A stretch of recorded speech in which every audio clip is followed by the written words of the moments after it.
like a Hellcat.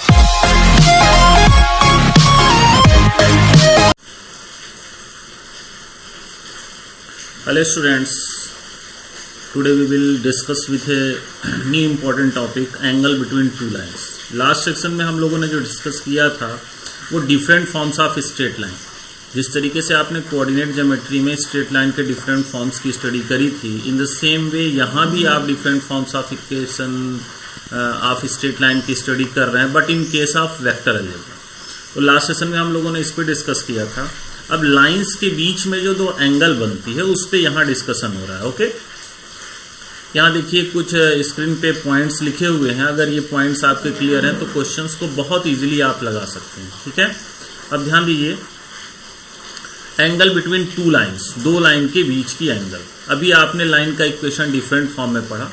ठीक है, उसमें से जो फर्स्ट फॉर्म था कि passing through a point whose position vector is a and parallel to a vector vector b, उसी फॉर्म में हम इक्वेशन ऑफ स्ट्रेट लाइन को कंसिडर करते हैं। तो दो लाइंस हैं, एक लाइन है vector are is equal to vector a one plus lambda vector b one, और दूसरी लाइन है vector are is equal to vector a two plus lambda vector b two. और इन दोनों लाइनों के बीच का एंगल जो है वो इस तरीके से थीटा है। तो इनमें एक रिलेशन होता है, उस रिलेशन को यहाँ आगे डिस्कस किया गया है। क्या है वो रिलेशन, ध्यान दीजिए, cos theta is equal to vector b one dot vector b two upon magnitude of vector b one into magnitude of vector b two. ये मॉड में लगा है, मतलब इसे आप पॉजिटिव लेंगे। Okay, in the same way अगर उन लाइनों का इक्वेशन कार्टेशियन फॉर्म में दिया गया है, means x minus x one by a one is equal to y minus y one by b one is equal to z minus z one by c one, और दूसरी straight line है जिसका equation x minus x two by a two and y minus y is equal to y minus y two by b two and is equal to z minus z two by C to. इस case में उनके बीच के angle को cos theta is equal to a one a two plus b one b two plus c one c two upon under root a one square plus b one square plus c one square into under root a two square plus b two square plus c two square से represent करेंगे। ठीक है, ये important है। यहाँ एक और relation sign का दिया गया है, ये बहुत रेयरेस्ट यूज होता है, बट एक्सेप्शनली कहीं कहीं आया है तो मैंने यहाँ लिख दिया, बट ये आपका इंपॉर्टेंट है, ये बहुत रेयरेस्ट है। ठीक है, इसे आपको बहुत ज़्यादा प्रेशर डालने की जरूरत नहीं, ये आप याद रखिएगा। ओके, अब जरा सा यहाँ कुछ रिमार्केबल एक पॉइंट है, जरा उनको ध्यान देंगे। Also angle theta between two lines with direction cosine this and this. यहाँ तो दो लाइन का इक्वेशन दिया गया है ऊपर, लेकिन अगर दो ये जो केस है, लेकिन दो लाइनों का अगर इक्वेशन नहीं पता है, दोनों लाइनों का आपको डायरेक्शन कोसाइन पता है। ये जो पहली लाइन है ये, इसका डायरेक्शन कोसाइन L1, M1 और N1 है, और ये दूसरी लाइन है, इसका direction cosine L2, M2, N2 है। ठीक है, और इनके बीच की एंगल थीटा है। Then relation will be cos theta is equal to, this relation होगा L1 L2 plus M1 N2 plus M1 N2 is equal to 0। ये ज़्यादा इंपॉर्टेंट है। In the same way sine वाला भी दिया गया, बट ये आपको बहुत ज़्यादा परेशान होने की जरूरत नहीं, ये आपका बहुत इंपॉर्टेंट है, इसे आप ध्यान रखिएगा। अब जरा देखो, दो लाइनें अगर पैरेलल हैं तो उनके बीच की एंगल 0, और cos 0 की वैल्यू क्या होती है, 1 होती है। तो इसे जब आप सॉल्व करोगे तो ये रिलेशन आएगा A1 by A2 is equal to B1 by B2 is equal to C1 by C2। Okay, तो अगर दो लाइनें एक दूसरे के पैरेलल हैं, ठीक, अगर दो लाइनें एक दूसरे के पैरेलल हैं तो उनके बीच ये रिलेशन आप डायरेक्ट यूज कर सकते हो। और दो लाइनें अगर पैरेलल हैं तो cos 90 आपका 0 होता है। Then A1 N2 plus B1 B2 plus C1 C2 is equal to 0। Most important relation, बहुत इंपॉर्टेंट रिलेशन है, याद रखिएगा। और ये भी बहुत इंपॉर्टेंट रिलेशन है कि अगर दो वेक्टर दिए गए हैं, सपोज करो वेक्टर B1 और B2 है, तो एक ऐसा वेक्टर जो इन दोनों के परपेंडिकुलर हो, बोथ B1 के भी परपेंडिकुलर हो B2 के भी, वो होगा vector B1 cross vector B2। बहुत इंपॉर्टेंट पॉइंट है। तो ये आपने जो दो different forms of equation of straight line आपने जो पढ़े, और दो लाइन के बीच की एंगल का जो रिलेशन है, इनसे मिला के हम बहुत अच्छे अच्छे क्वेश्चंस लगाएंगे जो आपके एग्जामिनेशन के लिए बहुत इंपॉर्टेंट होते हैं। Okay, now we will discuss with the numerical problems. ये पॉइंट्स आप well up to date clear रखें।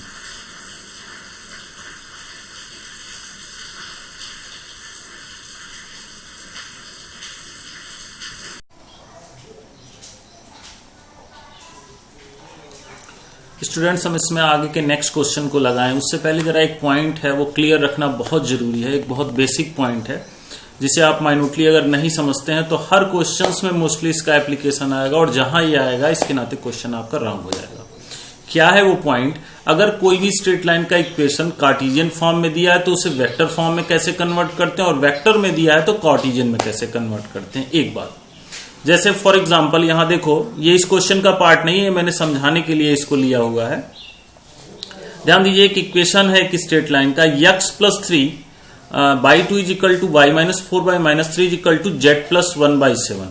अब जो बेसिक फॉर्म होता है क्या कहता है, x माइनस x1, मतलब अगर हम इसे इस तरीके से लिखें तो ये ऐसा हो जाएगा x माइनस माइनस 3 बाई 2 में तो कोई बात ही नहीं है, और ये y माइनस 4 इसमें कोई प्रॉब्लम नहीं है, और इसे हम लिखें तो z माइनस माइनस 1 होगा। तो ये देखो x minus x1 by a, y minus y1 by b और z minus z1 by c होगा। यानी ये जिस पॉइंट से होके स्ट्रेट लाइन जाएगा उसका coordinate -3 i plus 4j minus k होगा। या ऐसा कह सकते हैं कि कार्टेशियन फॉर्म में वो जिस पॉइंट से जाएगा उसका कोऑर्डिनेट -3, 4 एंड -1 होगा। क्लियर है? तो ये कार्टेशियन फॉर्म में दिया गया है और ये नीचे वो जिस लाइन के पैरेलल है उसका डायरेक्शन रेशियो 2-3 होगा। तो जब इस कार्टेशियन फॉर्म को वेक्टर में बदलेंगे तो क्या हो जाएगा, वेक्टर है जिस पॉइंट से जा रहा है -3i plus 4j minus k, और जिस वेक्टर के पैरेलल यानी 2i minus 3j plus 2k। तो इस तरीके से अगर वेक्टर में दिया तो कार्टेशियन में, और कार्टेशियन में दिया तो आप वेक्टर में कन्वर्ट कर देंगे। पहली चीज ये क्लियर रखिए। सेकेंडली एक पॉइंट इसमें आप ये क्लियर रखेंगे कि अगर ये जो कार्टेशियन फॉर्म में आपका इक्वेशन दिया गया है, ध्यान दीजिएगा, ये जो कार्टेशियन फॉर्म में आपका इक्वेशन दिया गया है अगर इसमें x y z minus sign के साथ है तो फर्स्टली आप उसे पॉजिटिव साइन में कन्वर्ट कर देंगे, फिर कोई भी एप्लीकेशन को आप अप्लाई करेंगे। फॉर एग्जांपल देखिए यहां मैंने एक केस लिया है 1 minus x upon 3 is equal to 7y minus 14/2 lambda is equal to z minus 3/2। अब यहां देखो x का कोफिशिएंट माइनस है, y और z में कोई निगेटिव हो तो पॉजिटिव कर लें, और कोफिशिएंट भी यूनिटी होना चाहिए। ये ध्यान दें, firstly convert positive and it's coefficient should be unity. मतलब एक चीज ये भी ध्यान देंगे कि कोफिशिएंट जो हो वो यूनिटी हो जाना चाहिए, यानी कि 1 होना चाहिए। समझ रहे हैं? अब ये देखिए दोनों बातें यहां पे आपको समझाई गई हैं, गौर कीजिएगा। क्या कह रहा है, 1 minus x upon 3 equal to 7y minus 14/2 lambda is equal to z minus 3/2। अब देखो यहां x का कोफिशिएंट यूनिटी तो है बट ये निगेटिव है, तो माइनस साइन को हमने कॉमन ले लिया तो x माइनस 1/-3 हो गया। ओके, फिर 7y माइनस 14/2 लैम्डा है। अब यहां देखो y तो निगेटिव साइन के साथ नहीं है, पॉजिटिव है, बट कोफिशिएंट यूनिटी नहीं है, तो हमने 7 को कॉमन लिया और उसे हमने डिनोमिनेटर में अप्लाई कर दिया और ये ऑलरेडी फिट है z माइनस 3/2। तो इस तरीके से आप इस चैप्टर के आगे के क्वेश्चंस को लगाएं उससे पहले ये एक दो बातें आपको क्लियर होनी चाहिए। कार्टेशियन को फॉर्म में कैसे, को वेक्टर फॉर्म में कैसे बदलेंगे, वेक्टर फॉर्म को कार्टेशियन फॉर्म में कैसे बदलेंगे, बदलते समय किन चीजों का आपको ध्यान देना है। x y z का कोफिशिएंट पॉजिटिव होना चाहिए और यूनिटी होना चाहिए। इन चीजों को ध्यान में रखते हुए आप कन्वर्जन करेंगे। ओके, अब आप देखें ये क्वेश्चंस मैं स्टार्ट करता हूं।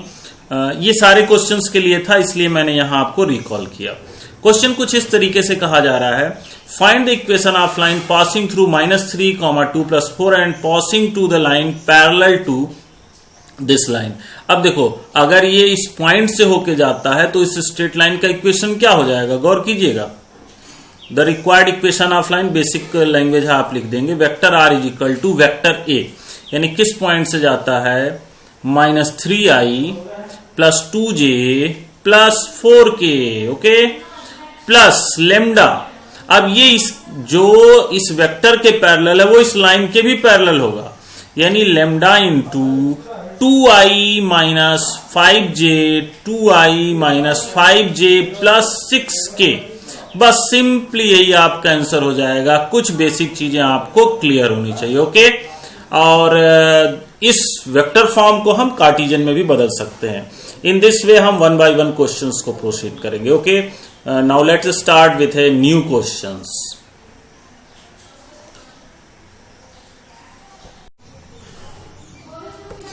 नेक्स्ट क्वेश्चन देखें, सेम टाइप का था, एक हल्का सा डिफरेंस है, इस वैरायटी के क्वेश्चन को भी हम लोग कवर करते हैं। क्वेश्चन क्या कहता है?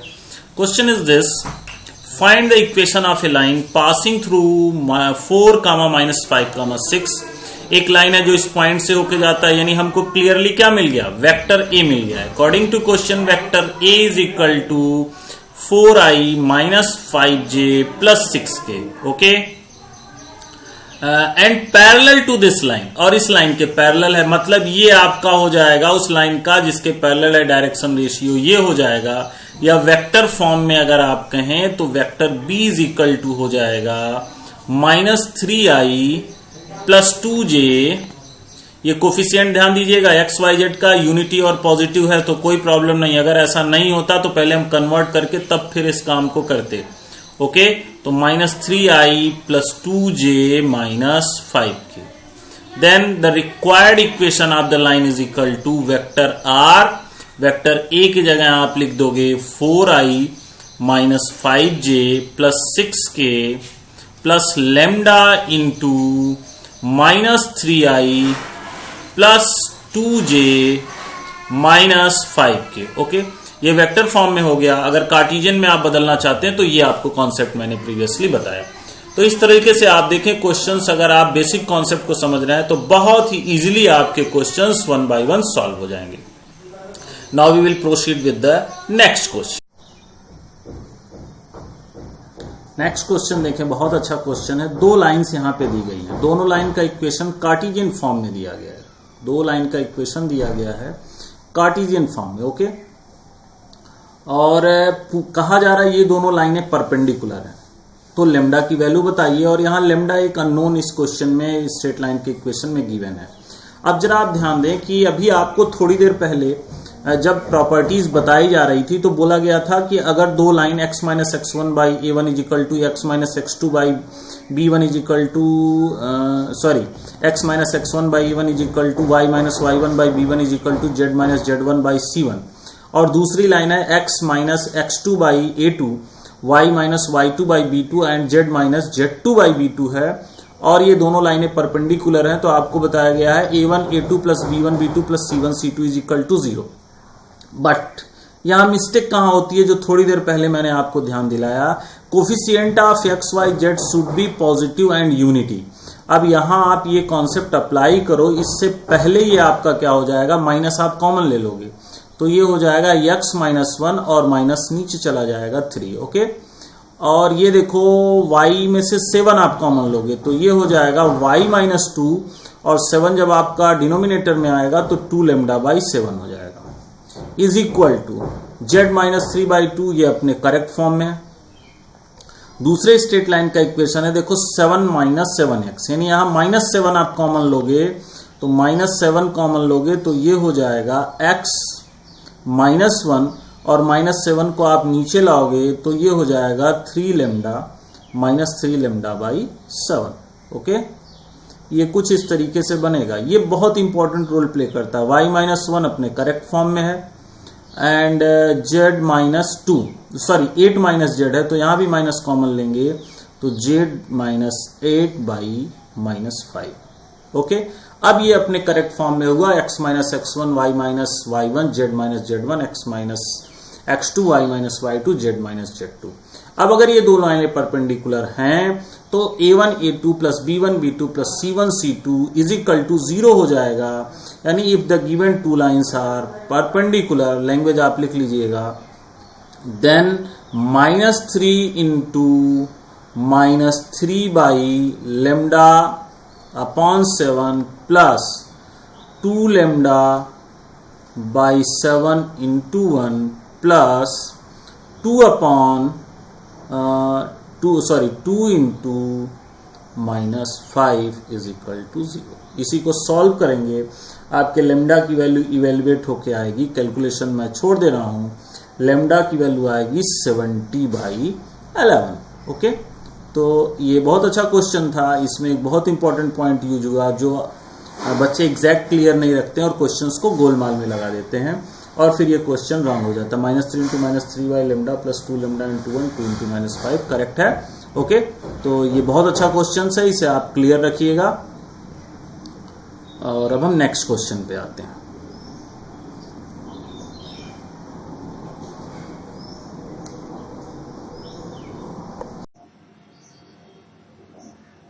नेक्स्ट क्वेश्चन देखिए, जितने भी वैरायटी के क्वेश्चंस इस कॉन्सेप्ट पे आपके बनते हैं वो आपको सारे वैरायटीज के क्वेश्चंस को वन बाय वन मैं करा दूंगा, और उसके बाद आप देखिएगा कि कोई भी क्वेश्चंस आप बोर्ड लेवल के दिखाएंगे, मोस्ट ऑफ द क्वेश्चंस शायद ही कोई रेयरेस्ट क्वेश्चन हो जो इससे आपका छूता हो जाए। तो now let's start with a new variety of questions. Question आपकी स्क्रीन पे है, if the coordinates of points A B C D be 1, 2, 3, 4, 5, 7 -4, 5, 6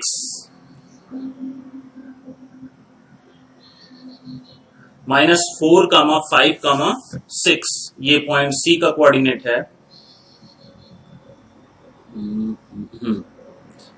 this, and point B का कोऑर्डिनेट है 2, 9, 2 respectively. Then find the angle between the line A B and C D. अब जरा गौर कीजिए, A B, suppose करो ये line है A B और एक दूसरी लाइन है सी डी। ओके, इन दोनों लाइन के बीच की एंगल पूछी जा रही है, सपोज करो this angle is theta.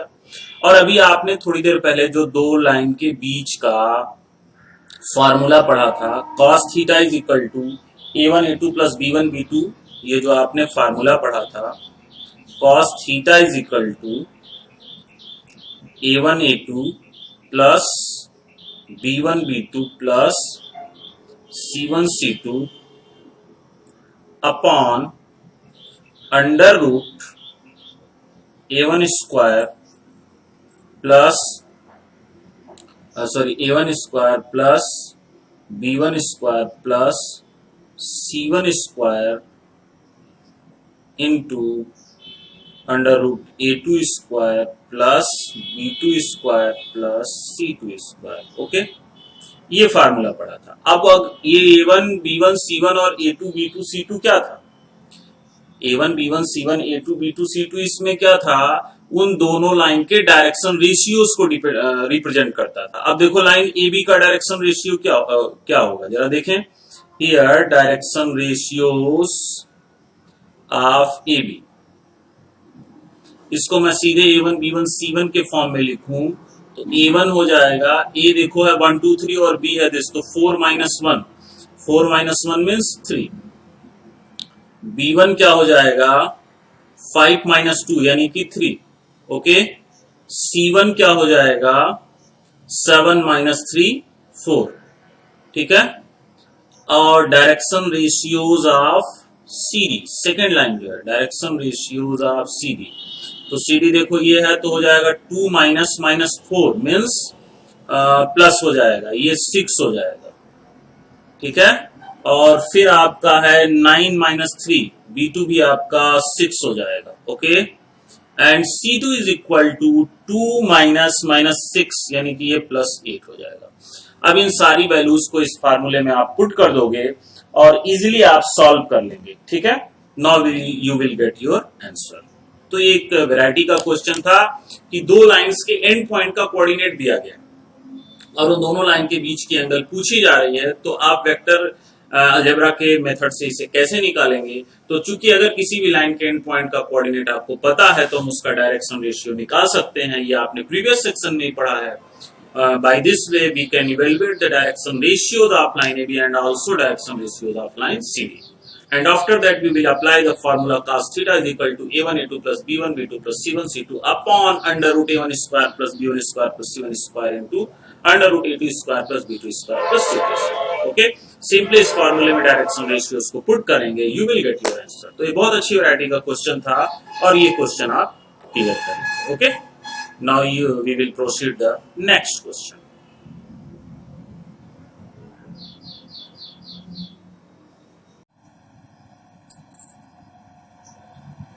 Next question देखिए, बहुत अच्छी वैरायटी है इस क्वेश्चन की।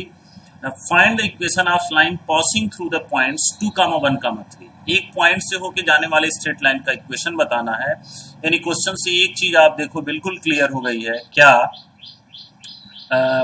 जो बेसिक फार्मूला बताया गया वो किसी पॉइंट से जब जाता है तो उसके पोजीशन वेक्टर को आप वेक्टर ही कंसीडर कर लेते हो। तो vector a is equal to आपका हो जाएगा 2i प्लस जे प्लस 3k।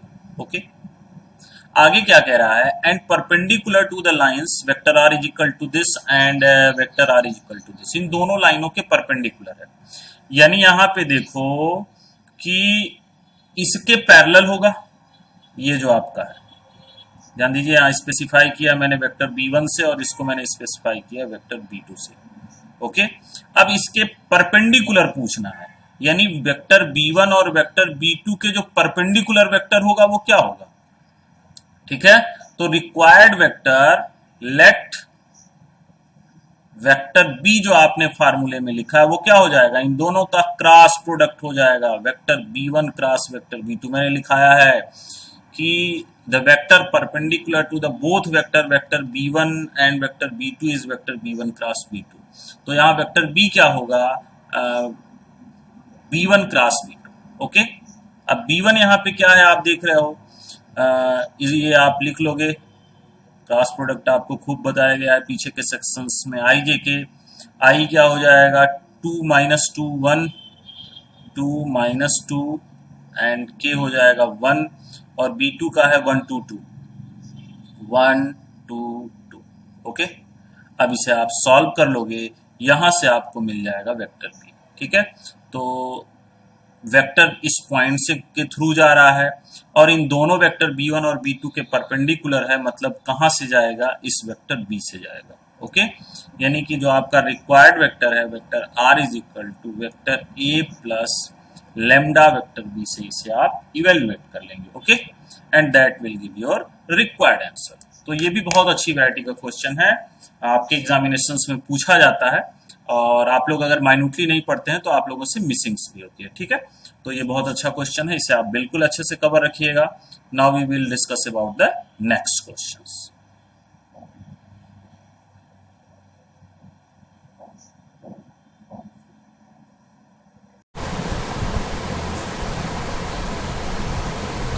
नेक्स्ट क्वेश्चन देखिए आप लोग, एकदम जो प्रीवियस क्वेश्चन आपको बताया गया था सेम तरीके का है, सिर्फ एक चेंज है। गौर कीजिए जरा सा, find the equation of A line,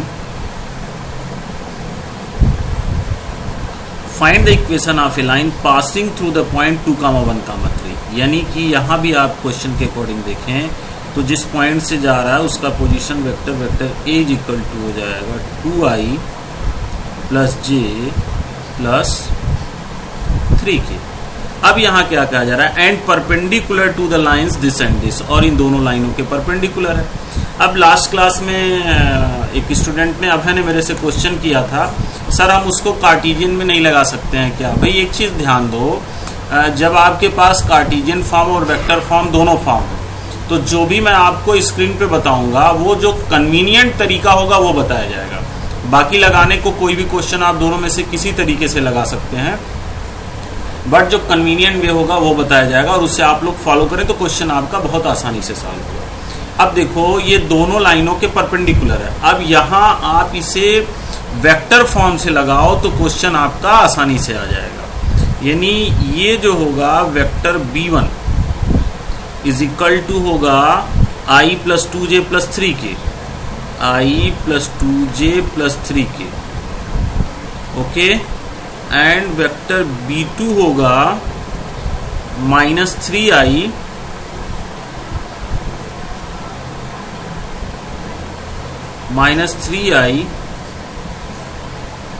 plus 2j plus 5k। Okay, इन दोनों के परपेंडिकुलर जो लाइन है उसका आपको इक्वेशन बताना है। तो इन दोनों के परपेंडिकुलर क्या होगा, vector b is equal to vector b1 cross vector b2। Okay, अब बिल्कुल सेम प्रीवियस क्वेश्चन की तरह ये क्वेश्चन हो गया, और वेक्टर b आप निकाल लोगे, क्रॉस प्रोडक्ट प्रीवियस सेक्शन है, बहुत आसानी से।